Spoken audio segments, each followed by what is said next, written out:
Good morning बच्चों। झांसी की रानी की समाधि पर कल हमने आप लोगों को आशय स्पष्ट करवाया, भावार्थ लिखवाया। आज मैं क्वेश्चन आंसर लिखने को दे रही हूँ। देखिए, सबसे पहले यहाँ पे लेसन का नाम झांसी की रानी समाधि पर, और यहाँ पाठ 17 और यहाँ पे डेट डालेंगे। उसके बाद पहला प्रश्न उतारेंगे, रानी की समाधि किन किन बातों की याद दिलाती है? तो उत्तर है, रानी की समाधि हमें उनके त्याग, बलिदान और शौर्य की याद दिलाती है। रानी की समाधि हमें उनके त्याग, बलिदान और शौर्य की याद दिलाती है। दूसरा प्रश्न है बच्चों, रानी की समाधि में स्वतंत्रता की आशा की चिंगारी छिपी है, ऐसा क्यों कहा गया है?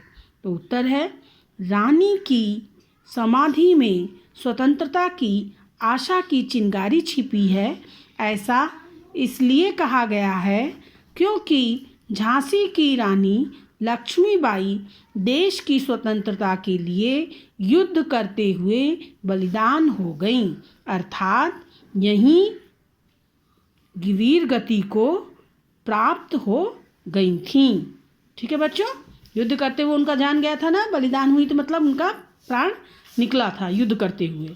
तीसरा क्वेश्चन देखिए, रानी की समाधि तथा अन्य समाधियों में क्या अंतर है? ये आप लोग कविता पढ़े हैं, भाव स्पष्ट किए हैं, हमने समझाया था, उसमें आपने देखा था, क्या देखा था? देखिए उत्तर, रानी की समाधि तथा अन्य समाधि में यह अंतर है। क्या अंतर है? कि रानी की समाधि का वर्णन महान कवियों द्वारा अद्वितीय रूप से किए जाने के कारण अमर हो गया, तथा अन्य समाधियों पर केवल अर्धरात्रि में छोटे जीव जंतु ही आवाज़ करते हैं। आप लोग को हम बताए थे कि रानी की जो समाधि है वो कवियों की अमरवाणी में अमर हो गई है, लेकिन जो अन्य समाधियां हैं उस पर अर्धरात्रि को जीव जंतु ही बस आवाज़ करते हैं। आगे लास्ट क्वेश्चन है, युद्ध भूमि में बलिदान के बाद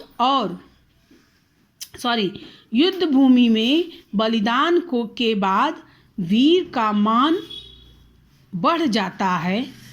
इस कथन के समर्थन में कवि ने क्या उदाहरण दिया है? देखिए बच्चों, युद्ध भूमि में बलिदान होने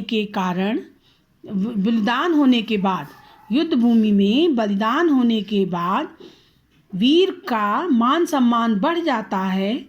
इस बात के समर्थन में कवि ने यह उदाहरण प्रस्तुत किया है कि जिस प्रकार सोने से भी मूल्यवान सोने की भस्म होती है और वह अधिक महत्वपूर्ण होती है, उसी प्रकार युद्ध में वीर गति को प्राप्त होने पर वीर का मान और भी बढ़ जाता है।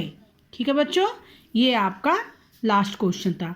अब मैं आपको अगले वीडियो में बताऊंगी जो भी करना होगा। तब तक के लिए धन्यवाद।